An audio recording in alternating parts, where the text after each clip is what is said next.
Hello, Rabbi. Hi. Hi, everyone else. Hello, Rabbi. Hello, everybody. Hi, Steve. Hi, everyone. Chilly Hi, today.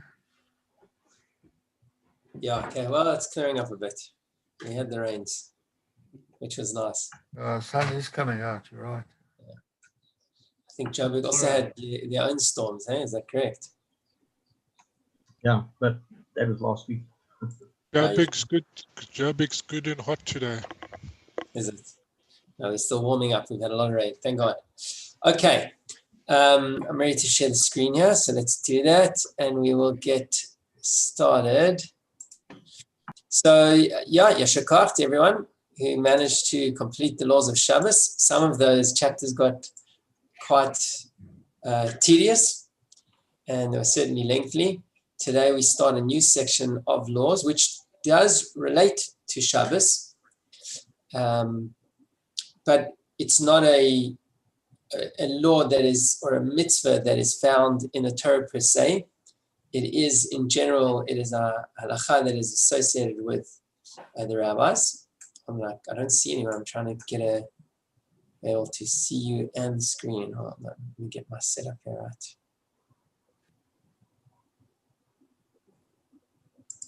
Why has everyone disappeared?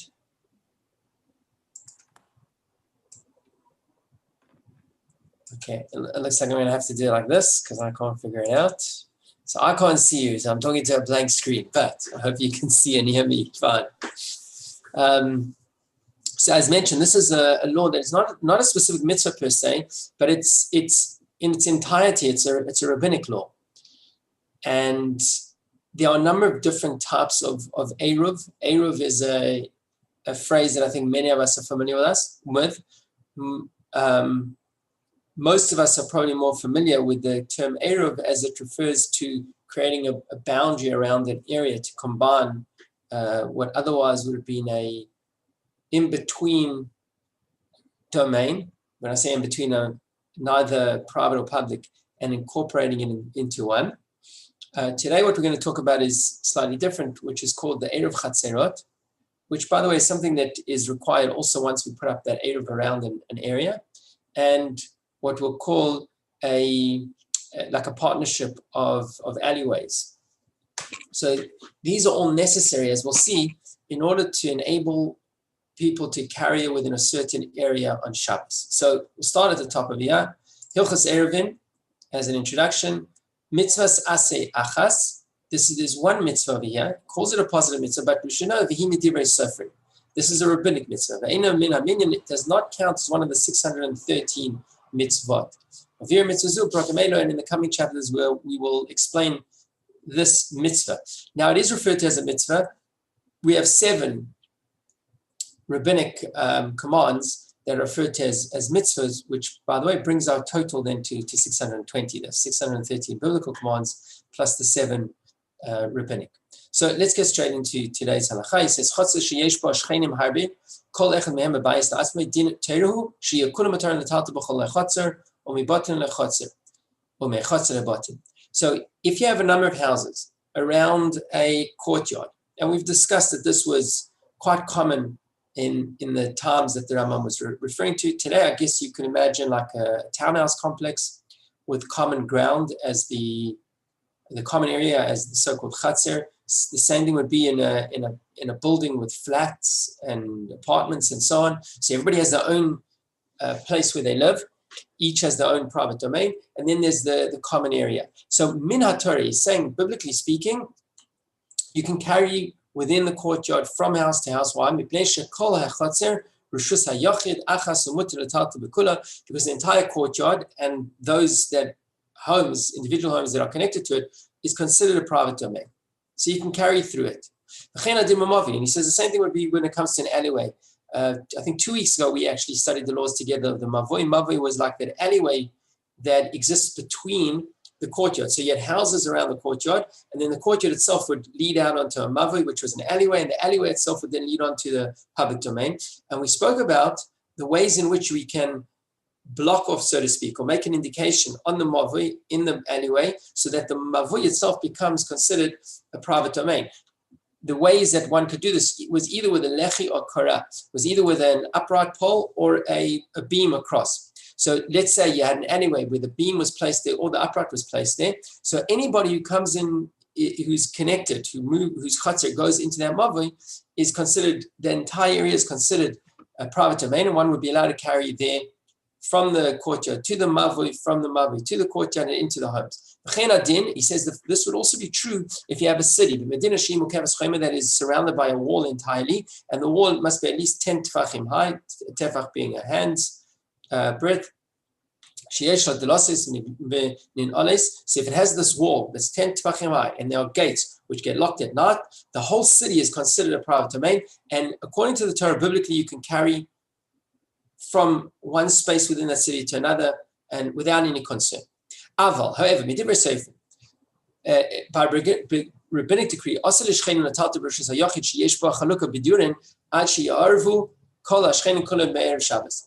our rabbis have prohibited carrying from one neighbor to another, even within this private domain, if each one has their own separate dwelling place, like my own flat, my own townhouse, until they join together in Eiruv. And we'll learn what that Eiruv is in a moment, but the point is you need an Eiruv.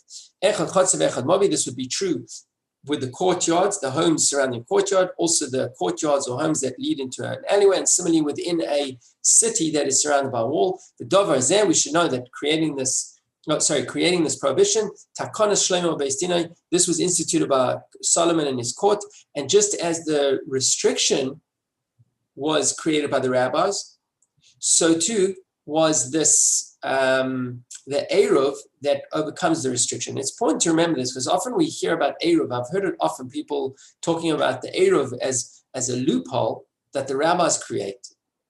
And sometimes people say this almost like in a derogatory way, that somehow the rabbis created a law that undermines the biblical law. And if we can find a loophole for that, let's find a loophole for everything else.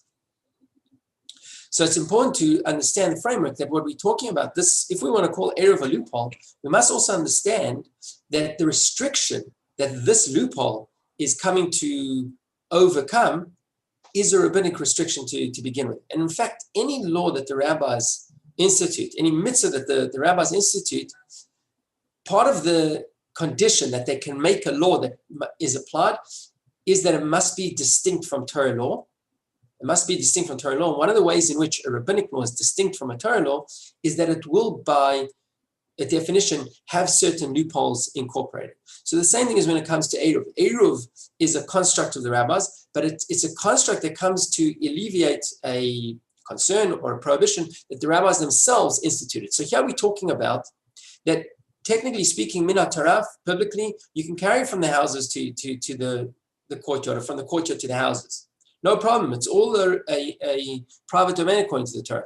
But the rabbis were concerned, and we'll see in a moment what the concern was, and we'll distinguish different types of places. But they had a concern that we don't want you carrying into a courtyard and back into houses, even though biblically you can. So although they make the restriction, but they also made an Eiruv, which we'll learn what that is, that overcomes that concern and will permit it. So just other examples of where you might need this Eiruv. He says, similarly, if people are living in tents, so I guess in a caravan park or something, or sukkahs or booths, or machane, or this is more of an encampment, and that area is closed off with a partition. Again, you can't carry from one tent to another, even though technically it's completely surrounded. And biblically, it would be a private domain. The rabbinic restriction is you're not allowed to carry from one to another until you have an Eiruv. But he says a caravan that is surrounded, and that's different because they're the people, as we'll see what the Eiruv is, we'll see that the Eiruv is almost innate to the type of traveling of a caravan traveling. And such people that travel as a caravan, as opposed to an encampment, they innately have this Eiruv. They are all bound together, all mixed together. And the tents are not like long-standing dwellings that each one is separated from the other, which would evoke the rabbinic restriction of not carrying from one to the other. So why did Solomon make this restriction that you're not allowed to carry from what biblically would be all incorporated as a private domain? And he says, because we don't want people to mistakenly think that just because you can take carry from this courtyard into the streets, in other words, like the alleyways within the city, or into the streets of a city that is being surrounded, and going to the marketplace carrying, and you can take stuff from the marketplace into the homes and so on, people might end up thinking that you can now carry from the city out into the fields, and from the fields back into the city. You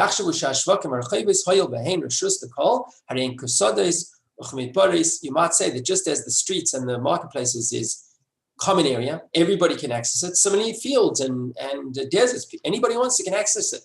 And therefore, this restriction of carrying just doesn't exist. And basically, you then lose this whole law of the Torah, which is a biblical command, not to carry from one domain to another. And because we worry that there'll be like this overlap and confusion, that's why the rabbis make this decree: no carrying from a courtyard into the streets or back and forth, even if the city is completely surrounded, or even from homes to one home within a courtyard. And generally, this is where we find, the rabbinic restrictions, as we've also touched on previously in the laws of Shabbos, similar type of scenarios. Now he goes and says the fichach. So what did they do? They made this decree that any private domain that is separated into individual dwelling places, when each one has its own individual personal living space, and even though there's a common area where everybody can join in, like the courtyard, because everybody has access to it, we have to consider it as a public domain, even though technically it's not. So you have the house that I live in, my townhouse, if we use that example, is a private domain, but the common area, we have to consider it as a public domain. And therefore, it will be forbidden to carry there from one to the other on Shabbos, just as you wouldn't to a verifiable public domain and public domain. And each person can only remain in their own dwelling place until they make this Eiruv. And when you make the Eiruv, the entire area becomes now a complete private domain. Okay, so we're talking about this Eiruv that needs to be made that will combine the area. What is the Eiruv? What constitutes an Eiruv? So he says, that they all join together in one food. That is placed aside. Now, as you find the place, and we'll learn what that place has to be, where you take a meal that is combined from all the people in that area. And because you're now participating in a common meal within this environment, so it makes that space, you now have an indication that this place is considered completely a private domain, even in the rabbinic eyes. So how does this work exactly? They each combine to create one kind of meal. He says,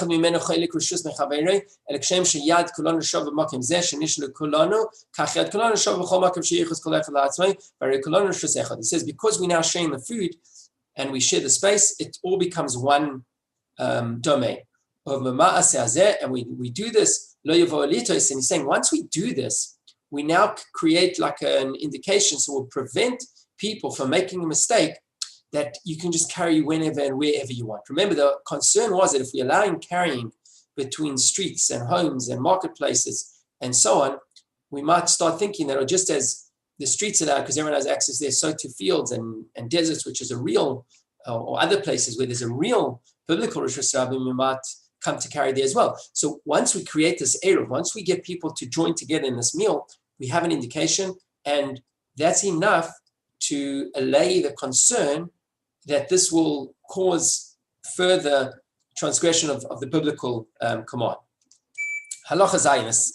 Eiruv Sha'isen B'nei Chatzor Zeim Zeh Hu Anekre Ver Chatzeres. Now this area that we're talking about is called an Eiruv Chatzerot, meaning the joining of the areas of courtyards. And now when you're joining together, we said the lanes, right? What's that called?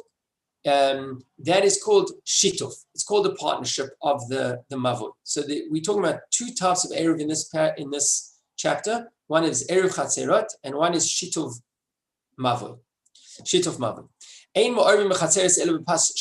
Now he says, in order to create this combined meal, you have to use a whole loaf, it must be a complete loaf. So he says, even if you had a loaf of bread that was a sa'ah, which is a huge amount, but you cut a slice, that's no good for an Eiruv. But if it's a complete loaf, even if it's very teeny, like the size of an Isar, which is a small coin, you can be used for an Eiruv. Now, if you're using something other than bread, he says, you can use other food. He says, however, there's certain restrictions. You can't use water as a combined food, and you can't use salt as a combined food, salt alone or water alone. And then there are certain, he gives examples of certain vegetables, or he said, or pitrios, similarly like mushrooms or truffles, they can't be used for the Eiruv. Because he says that it doesn't. They're not chashuv. Now, final point. He says Eiruv mayim melach nasa kamuriyas u'mashatim. He says if you mixed water and salt, so it becomes like a brine, like a dip, and then that can be used. Now he's going to talk. So again, you can use pretty much any food that has some type of chashivut. And what has he translated chashivut? Sorry, I got stuck there. For may use food shita with the exception of water and salt, similarly mushroom and chocolate, because they're not considered to be foods. He doesn't translate specifically chashivut. Okay, sorry. So it has to be a significant type of food. Truffles, mushrooms are not, although the commentaries do point out that if it's been cooked into something that would raise its chashivut, and it could be used. Now, but how much do you need? How much bread? We know there has to be a complete loaf. Technically, the size of a coin, that can be part of the combined whole. But how much is the total of this amount? He said,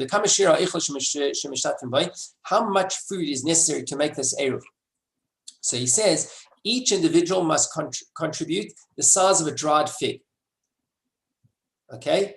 That's if there are up to 18 people within this lane or within the city. He says, however, if you have more than 18 people, then you're allowed to put together enough food that would suffice for 2 meals, which he says is the equivalent to 18 dried figs, which is equivalent to the measure of 6 medium-sized eggs. These halachic amounts, we've mentioned them numerous times. I don't know, maybe somewhere we can share a chart or something with the different amounts, because practically translating, there are also different versions and so on. So when it comes to the practical side of things, we have to get the exact measurement. But so I'm not going to go into translating the measurements per se right now, but just to use the framework. The point like this he's saying is that if you have up to 18 people, each one has to give the amount of a dried fig. By the way, there are other ways, as we'll see soon, that one person can make it and include others. But the ideal is that each person makes a contribution of this size, and that combines for a meal. He says if you have more than 18 people, in other words, if let's say you had a city, as he suggests you have 1,000 people, if everybody's going to combine it, it's going to be impossible to contain it anyway. So all you need is enough food that's considered the size of 2 meals, which he says is equivalent to 6 medium-sized eggs, and that would suffice for the meal to make the Eiruv Chatzeres or for this Shituf Mavun. He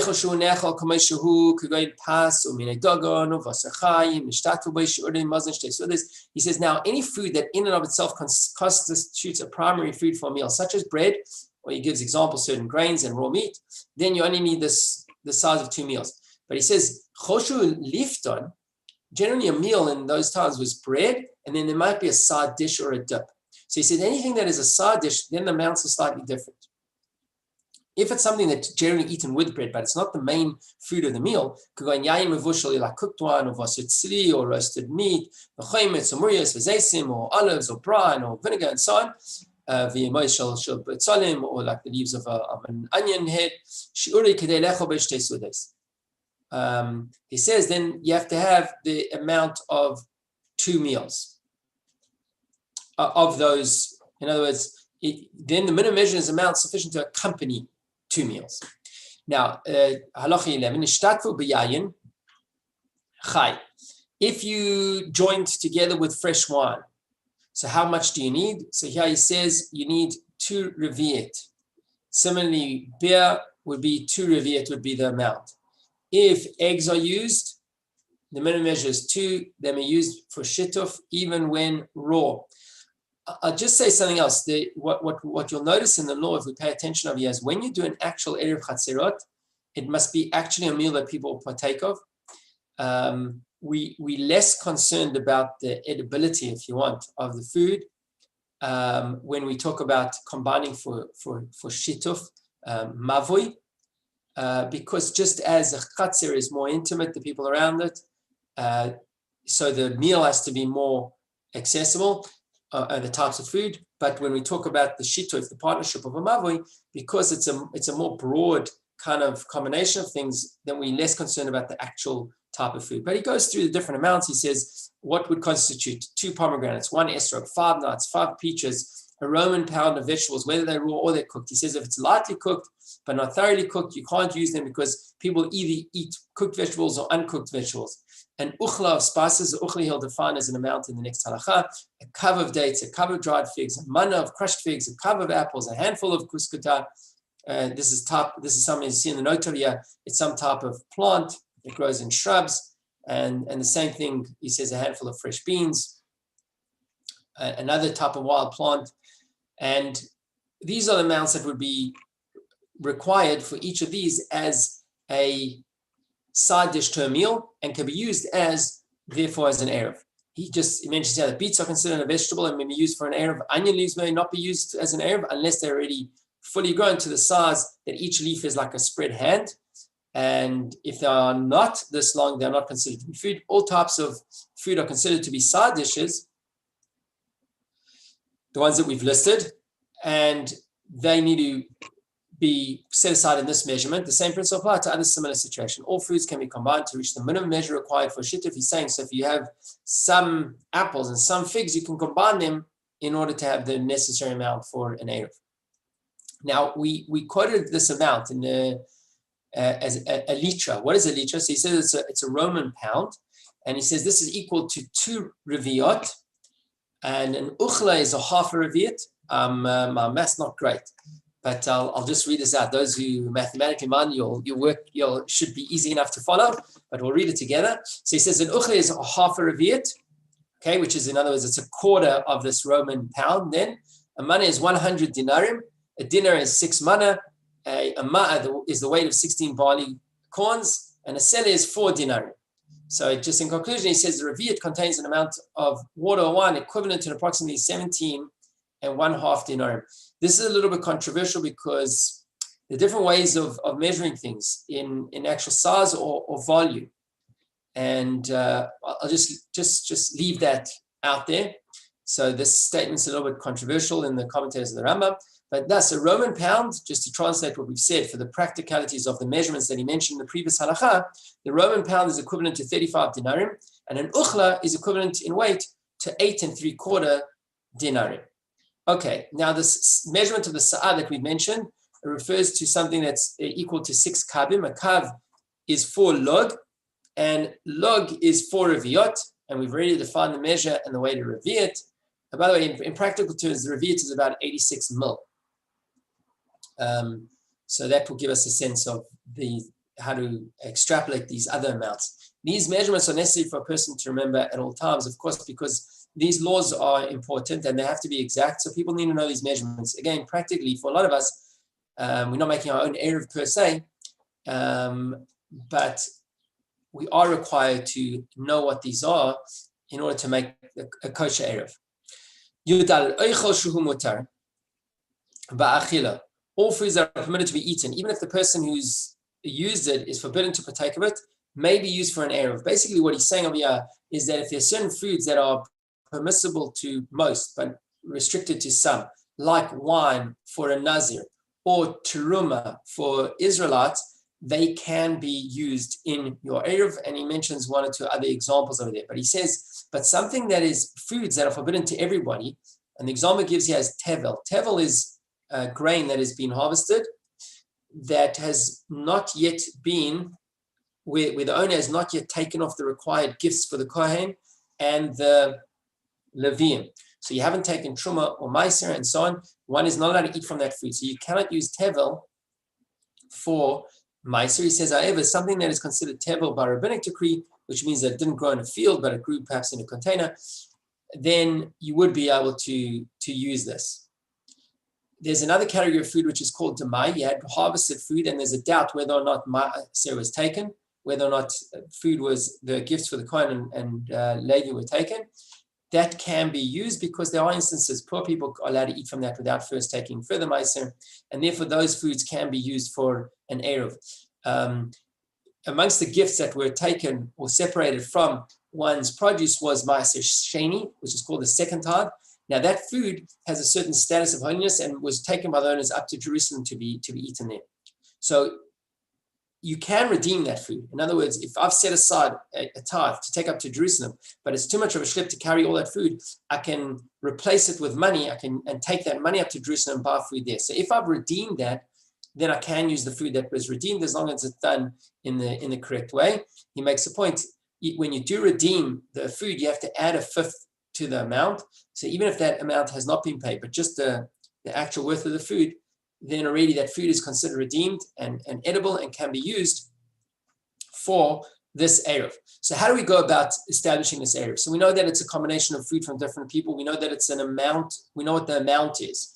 Now, how do you actually make this into an Eiruv? So he says you collect the food from each house and you place it into a single container and you put it into one of the houses or one of the courtyards, or you can put it into a granary, you can put it into a barn, or you can put it into a storehouse. What we learn over here is that it must be a place that is livable, even if it's not a place that generally people live in, but like something like a barn in extreme circumstances, somebody could live there.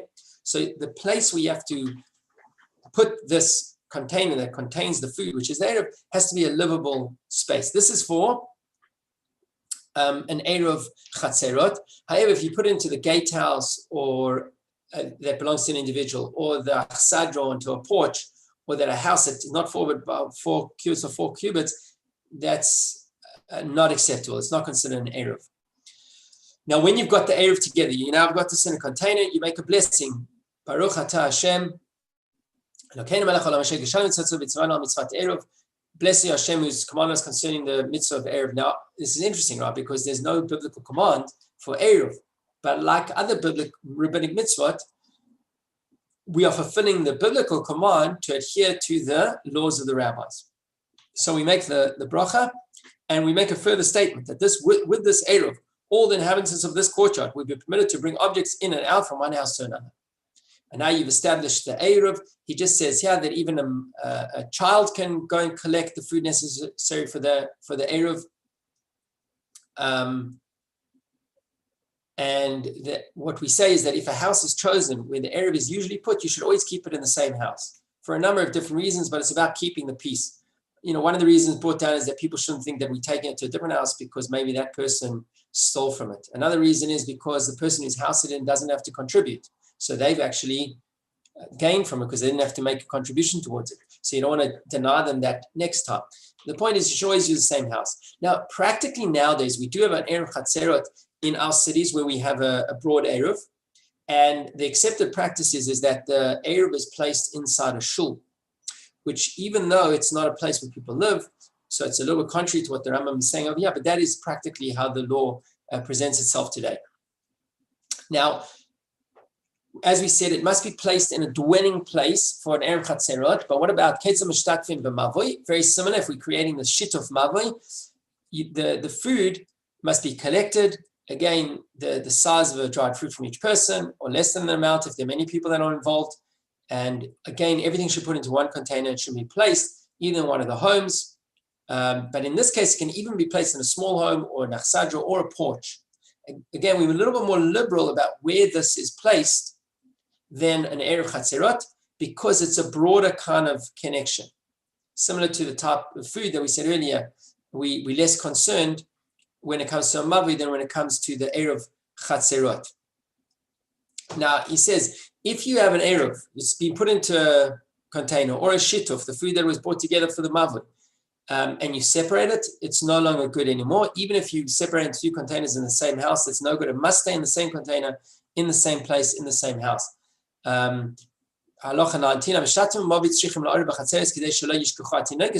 this is a very important law. He says, if you're participating in the Shituf Mavui, so you've got many clusters of homes around courtyards, lead onto these alleyways. And now all these different clusters of homes around their courtyards are combined. So because you've made the shit of Mavoi, within your courtyard, you must still make an Eiruv Chatzerot. And he says the reason of here is that the children should recognize that within the Chatzer there's still an Eiruv, because they may not be aware that there is an Eiruv out there, and they may create that same confusion again around carrying on Shabbos, where it is allowed and where it's not allowed, and they'll become very liberal, so to speak, in understanding that you can just carry on Shabbos. Again, practically today, it's accepted that the Eiruv is placed in a shul, and we're not so concerned that every individual actually has to know exactly where it is and that it's being done, but it's being done on part of everyone.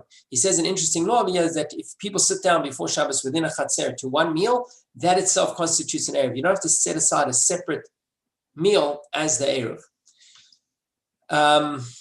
Now, Halacha 20. Lokach echad mimnei achatzer pas achas v'amar ezeh l'chol bnei achatzer eshu eichu kishtei se'edos v'amar ezeh l'chol bnei amovi ein etzarech ligas l'kol echad v'echad v'echad.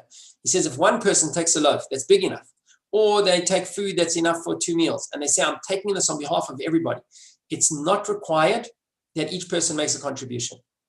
But what is required is that somebody represents those people and acquires it on their behalf. So if I'm making an Eiruv on behalf of, let's say, the city, not everybody has to make an actual contribution. I can bake the bread that's a big enough loaf, or set aside a meal that's a big enough meal, and I can say I'm setting this aside on behalf of everybody. But in order for it to be done on behalf of others, we need a representative of everyone. So I have to take that, hand it to, as we'll see over here, he says it must be, one can hand it to a son or daughter or a spouse or a Hebrew servant, and but not a child and not a Canaanite slave, and then they can lift it on behalf of everybody else. They take possession of it on behalf of everybody else. And even though everyone didn't directly contribute, it's considered that combined meal, and that suffices for an Eiruv. And here we invoke a principle which is zakin lo'ila adam shalei b'fanav. He says at the bottom here, a person may grant a colleague benefit without the latter's knowledge. If I'm doing something on your behalf, so my intention is that I'm doing it for you, and it's something that's beneficial for you, it's effective. Just another example is if I see an item on the floor, a lost item, and I pick it up, I see something and I know you've been looking for. I don't know, whatever, it might be a keychain. And I say, oh, I know so-and-so was looking for a keychain. I'm picking it up on behalf of so-and-so. When I pick it up, so-and-so actually acquires it legally, because I'm doing it on their behalf. Because it's something that's beneficial for them, we don't require that the person for whom it's being done actually is aware that it's happening in the moment. Okay, we're coming close to the end. I know we're just a bit over half an hour, but we're almost done. This is important. He says when you set aside the Eiruv, it must be done before Shabbos. At the very least, it must be before nightfall.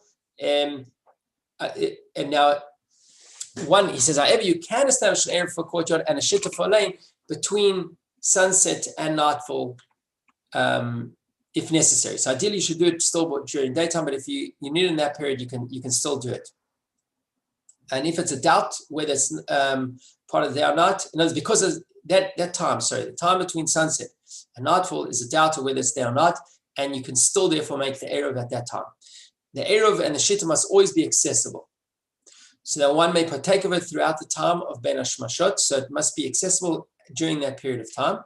For this reason, if before nightfall an avalanche fell upon it, so you had set aside the container with the food, and now it becomes off limit, or it got lost, or it was burnt, or it was truma, it became impure, so now nobody can eat from it, even the kohen, then it's no longer a kosher Eiruv.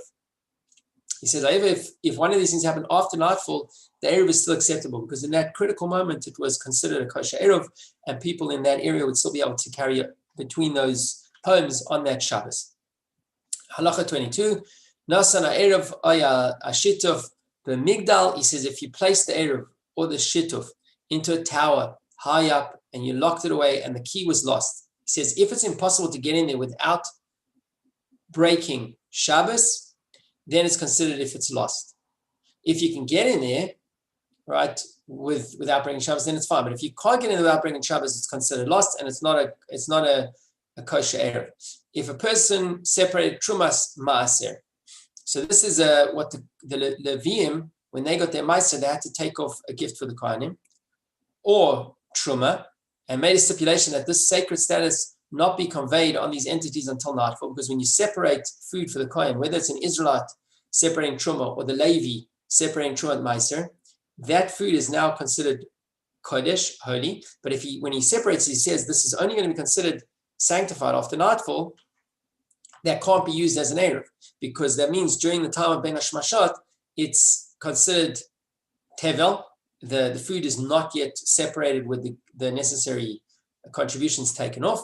It's therefore considered unfit to be eaten by anyone, and you cannot make an Eruv out of that.